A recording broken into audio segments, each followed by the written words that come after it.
कारणाच्या निमित्ताने केलेली सेवा नैमित्तिक कर्म. आजचे जे आहे ती नैमित्तिक प्रवचन सेवा आजच्या ठिकाणी आहे.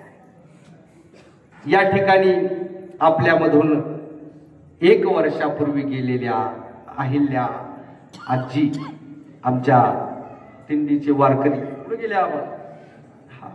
शिवाजी आबा का ज्यांना भी आदराने आणि प्रेमाने हवा म्हणत असतो असे आमचे आबांच्या मातुश्री 1 वर्षापूर्वी या कुटुंबामधून त्या ठिकाणी जाणं झालं. पहा, जुने माणसं हळूहळू आपल्यातून निघून चालले. प्रेम आपुलकी या जुन्या माणसांमध्ये होती. एकदा ही माणसं गेली ना, पुन्हा तुम्ही काही जरी केलं तरी परत ही माणसं भेटू शकत नाही.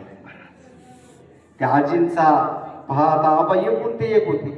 आबांवर लई प्रेम महाराज, पण आबांपेक्षा सुद्धा पहा, एक वेळेस मुलाला आपण मारू पण नातवाला मारित का बाबा? पोराला तुम्ही खवळता पण नातवाला थोडं कमीच खवळतो. म्हणजे मुलावर प्रेम असतं पण मुलापेक्षा जास्त नातवावर जरा काकांभर जास्तच प्रेम असतं महाराज. बरोबर आहे का नाही? पोरांना कधी 10 रुपये खर्चायला दिले नाही आपण लहान असताना, पण नातवाला आता 50 देऊ.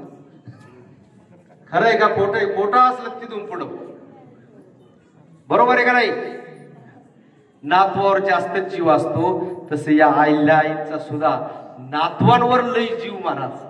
नाना भाऊ असेल, सुनीलराव असतील, थोडा उशीर झाला तरी फोन करा रे पोरं कमून नाही. त्या दिवशी सहज विषय निघाला तर या नातवांच्या डोळ्यात पाणी आलं महाराज. आजीचं नुसतं नाव काढलं. अतिशय प्रेमपूर्वक या कुटुंबामध्ये राहिल्या. सर्वांना प्रेम वात्सल्य दिलं. परंतु शेवटी किती दिवस इथे राहणार ना महाराज? प्रत्येकाला इथून जाणंच आहे महाराज. येत उरो नाही आले अवतार. बडबड नंतर करा ना, आता झालंच. येत उरो नाही आले अवतार, येरती पामर जीव किती. भगवंताने अवतार घेतला तरी देवाला सुद्धा इथे राहता आलं नाही. मग आपल्या मनुष्याची काय गती महाराज? म्हणून याच न्यायाने अहिल्या आईंना आपल्यातून जाऊन 1 वर्ष पूर्ण झालं. 1 वर्षानंतर श्रद्धापूर्वक अंतकरणाने जे श्राद्ध केलं जातं त्याला वर्ष श्राद्ध असं म्हणतात. नैमित्तिक प्रवचन सेवा आपण या ठिकाणी संपन्न केली. माता पिता गेल्यानंतर पिंड प्रदान कर्म, उदक प्रदान कर्म करणं किती आवश्यक आहे मी सुरुवातीला सांगितलं महाराज. आणि त्याच न्यायाने या कुटुंबाने सुद्धा हे कर्मकांड अतिशय यथोचितरित्या त्या ठिकाणी पूर्ण केले. कारण 10 दिवस 10 पिंड सांगितले. मग दशपिंडी श्राद्ध झाल्यानंतर 6 दिवस कर्मकांड सांगितलं. त्यामध्ये गृहस्थाश्रमासाठी 3 दिवस दशक्रियाविधीच्या पुढचे 13व्या दिवसापर्यंत. मग संन्यासी असेल तर 16वा, ब्रह्मचारी 14वा असं पुढचं शास्त्रविधान सांगतं. परंतु गृहस्थाश्रमाला 13व्या दिवसापर्यंत कर्मकांड सांगितलं.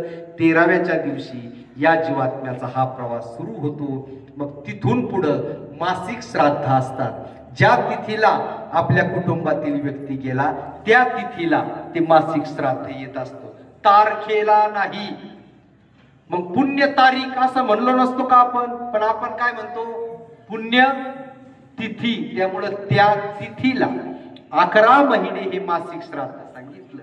आणि मग 11 महिने झाल्यानंतर 12वा महिना जो येतो, 12वा महिना झाल्यानंतर 1 वर्षाने वर्ष श्राद्ध असा हा विधी असतो. पुण्यतिथी सुद्धा आपण त्या दिवसाला म्हणतो. मग ती केल्यानंतर मासिक श्राद्ध बंद होतात आणि मग वर्ष श्राद्ध सुरू होतात. मग पहिला असेल, दुसरा असेल, काही पहिलं करतात, काही 5 करतात. पुण्यतिथी त्या ठिकाणी चालू होते. असं हे कर्मकांड या कुटुंबाने त्या ठिकाणी पूर्ण केलेलं आहे. याचं इच्छित फल निश्चित अशा प्रकारचं प्राप्त त्या ठिकाणी होतं. कारण जशी भगवंताची कृपा आपल्यावर असते तशी पितरांची सुद्धा कृपा आपल्यावर झाली पाहिजे. कारण शरीराच्या प्रत्येक अवयवाची एक एक देवता आहे महाराज. आपल्या शरीरामध्ये आपल्या धमन्यांमधून जे रक्त वाहतं ना, त्या रक्ताची देवता